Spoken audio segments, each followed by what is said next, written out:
দের মধ্যে যেই প্রশ্নটি ঘোরাফেরা করছে সেইটা হচ্ছে ব্রক লেসনারকে সামারস্ল্যাম পেপার ভিউতে জন সিনার বিরুদ্ধে রোমান রেঞ্জের ম্যাচটি শেষ হওয়ার পরে সারপ্রাইজ এন্ট্রি নিয়ে জন সিনার উপরে আক্রমণ করানোর পরেও কেন ফ্রাইডে নাইট স্ম্যাকডাউনের এপিসোডে দেখা গেল না, আর ফিন ব্যালর এবং রোমান রেঞ্জের ইউনিভার্সাল চ্যাম্পিয়নশিপ ম্যাচ। সমস্ত প্রশ্নগুলো কিন্তু আমাদের সকলের মাথাতেই ঘুরপাক খাচ্ছে।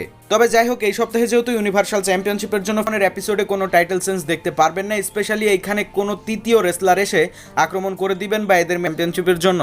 তবে ডাব্লিউডাব্লিউ ম্যানেজমেন্ট যদি এক্সট্রিম রুলস পেপার ভিউয়ের জন্য বুকিং করে থাকে ব্রক লেসনারকে, তাহলে অবশ্যই আপনারা এই সপ্তাহের ফ্রাইডে নাইট স্ম্যাকডাউনের এপিসোডে ব্রক লেসনারকে আসতে দেখতে পারবেন। তিনি আসবেন ম্যাচের একেবারে এন্ডিং পর্যায়ে।